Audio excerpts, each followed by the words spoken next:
So the chakras, how much have you studied that? So I have studied it, not as much as somebody in like an Ayurvedic realm or something like that, but it's definitely part of the program that I studied.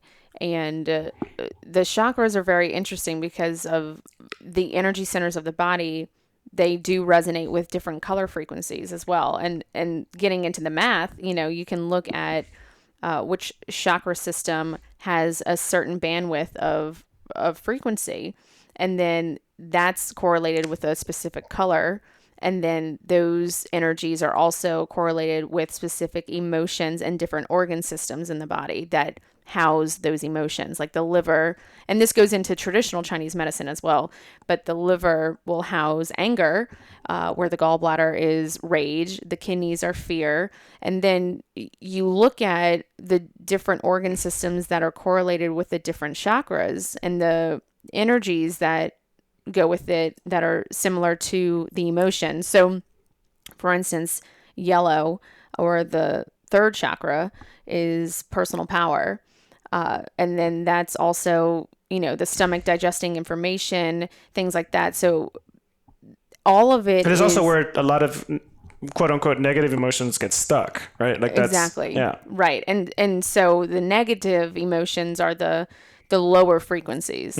So those are slower moving waves of energy. So the slower moving waves of energy will stack if they're a lower vibration from the natural healthy vibration of the human body.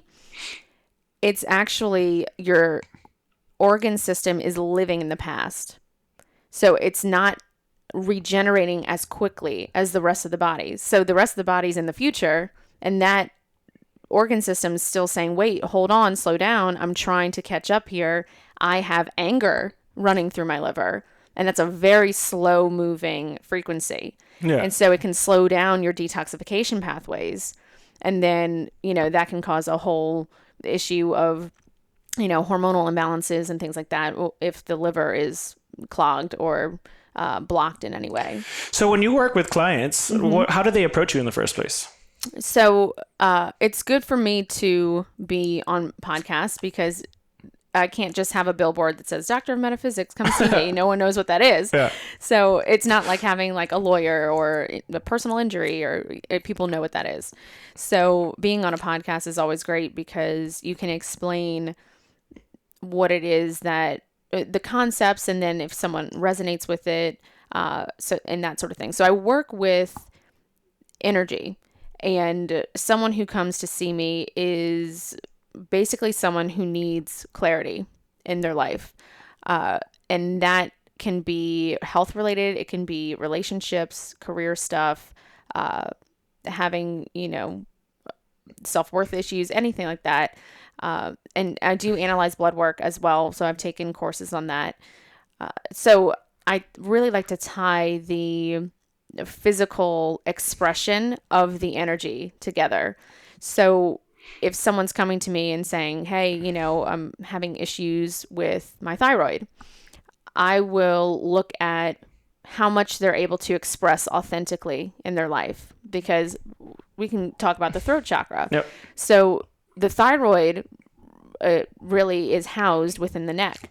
And that's where your voice is as well. So if you're having issues with the thyroid, there's some sort of expression that is off or being stifled. Or they're being suppressed, right? Yeah. Exactly. And then that can tie into, stomach issues or personal power issues. And if they're having issues with personal power, they're going to have issues expressing.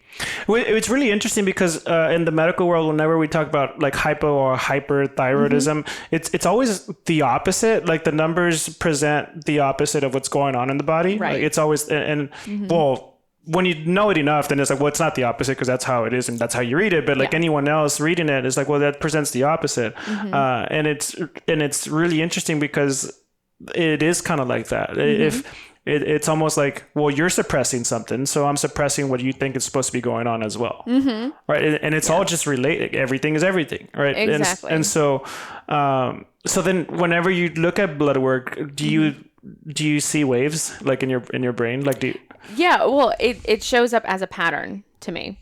So if I'm looking at somebody's blood work, I am looking at, this in relation to that. So cholesterol, for instance, they could express high cholesterol. Well, I'm going to look at HDL as well, because that's more of the antioxidant version, and this is a watered down version of what we're talking about, but where LDL is more, inflammatory. And so if HDL is higher and is more of the good cholesterol, but it's creating that effect of a high cholesterol, but the LDL is within range, that's a very different expression from someone whose LDL is extremely high and their HDL is extremely low.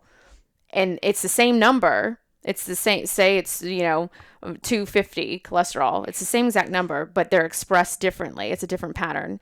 So, and that goes into, again, if I'm looking at thyroid numbers or different things like that, I say get, but it's information that will come to me. It's subtle frequencies. It's waves. It's like radio waves or like a Bluetooth healing or Wi-Fi. I'm tuning in and I get in resonance with the expression that's coming to me about that particular person.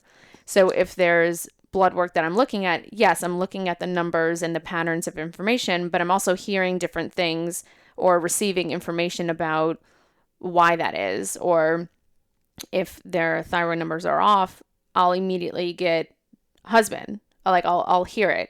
And then I'm like, okay, well, there's some kind of expression dynamic in her relationship right now that is causing a suppression of this or making her express a Hashimoto's expression, anything like that. So there's a lot that goes into it, but the blood work is really just a tool for me to access more information.